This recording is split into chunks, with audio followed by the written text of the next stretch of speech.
Good morning, everybody. I'm sorry we're starting a little bit late, but I know parking's so difficult around here that that I thought I'd give everybody a fair chance to park their cars. May I ask people to put their phone on silent? Oh, perhaps I better do the same.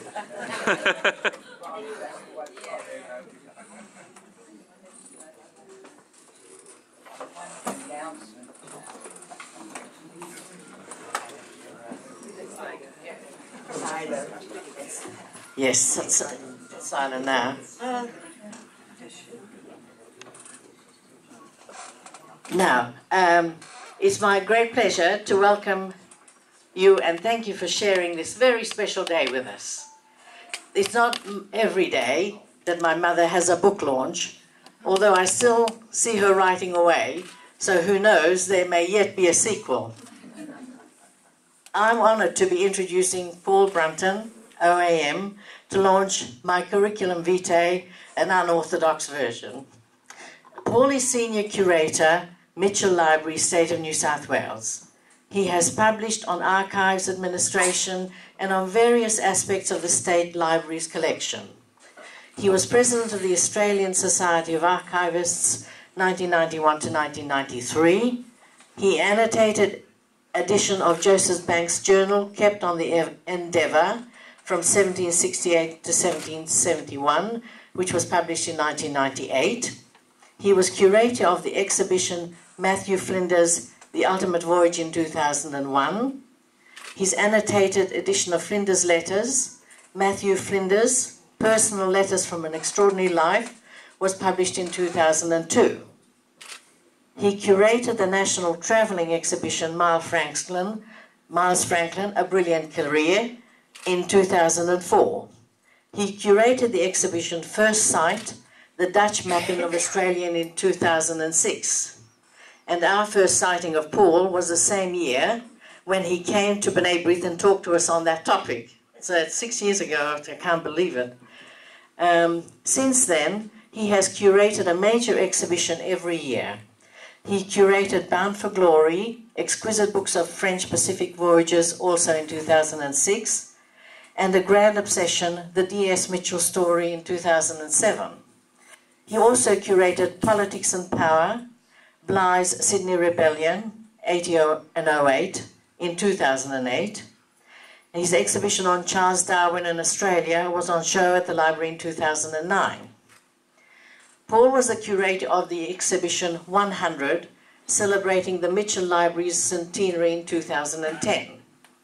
This is his official CV, but I found an article in The Australian from January this year when he was awarded the Order of Australia for recognition to the archivists' and librarians' role in preserving our valuable Australian history.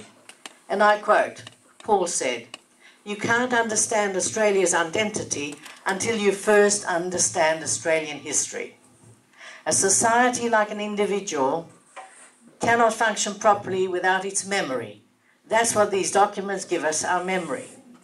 Mr. Brunton said he was proud of the extensive yet ever-growing inventory of historical records, which includes documents dating back as far as the 15th century, but admits to a soft spot for his acquisition of rare documents from Australia's First Fleet.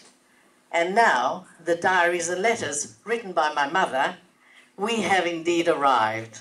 How special is that? Please welcome Paul.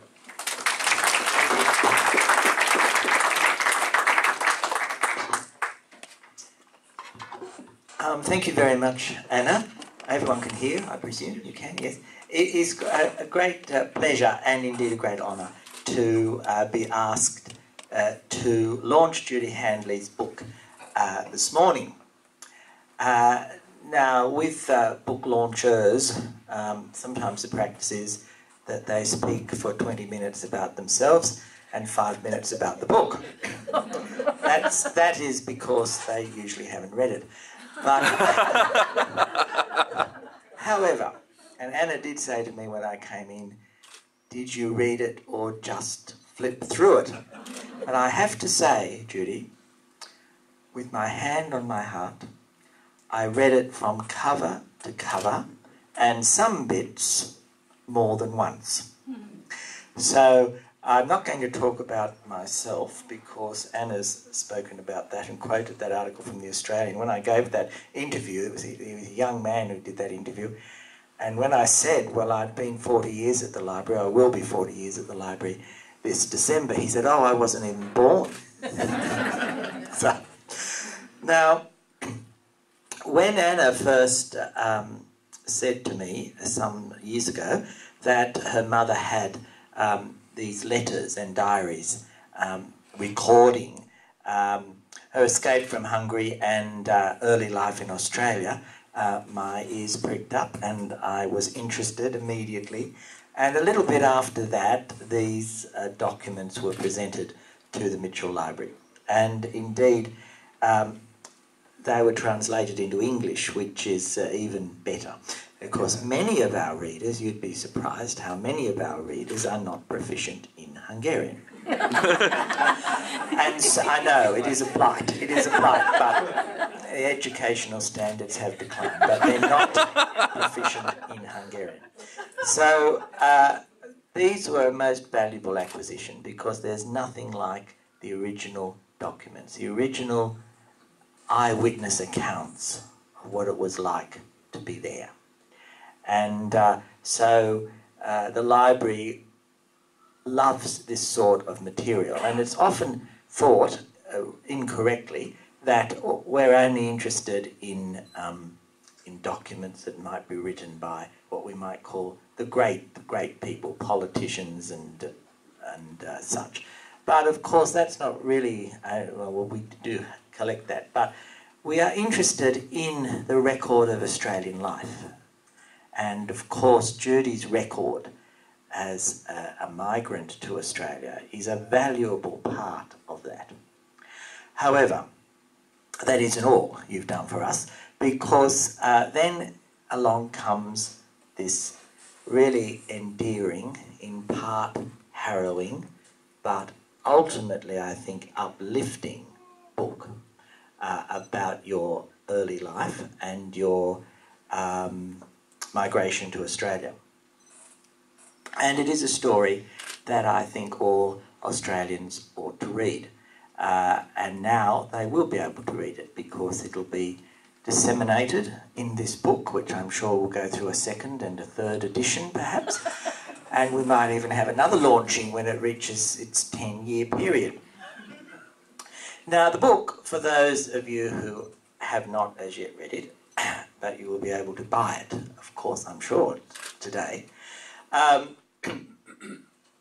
gives quite a bit of Judy's family background, and then we have the original documents regarding, describing quite vividly that escape from Hungary and the early migration to Australia and the experiences of a non-English speaking migrant to Australia. Now, the backdrop to all of this, as you would all know, is, of course, the horror of World War II and the cruelty of Bergen-Belsen. Now, when I wrote that word cruelty, I thought it doesn't really say it enough, the barbarity of Bergen-Belsen. The bromide in the food you told us about, and the powdered glass in the bread, and that vivid image that you have in the book of the corpses thrown willy-nilly onto the trucks, that horrific experience. And then, of course, the ravages of communism and losing the family business and the horrors of communist rule. That's enough for any one life. But put it all together, it's really horrific. But as well as that, of course, and coming through in various sections is the ever-present anti-Semitism. And so that is the backdrop, I think, to this extraordinary tale of an extraordinary woman. Two things strike me about Judy through the book. First of all, she speaks her mind. She says what she thinks. I'd even call her feisty. I think feisty is actually an Australian expression, and I'm not certain that it translates, but feisty is the word. I'm rather fond of feisty women. And that speaking the mind, and that's one category, and your optimism. Your optimism. How could you, with that background, be still optimistic, and wonderful optimism when you come to Australia? Now, the speaking the mind and the feistiness, which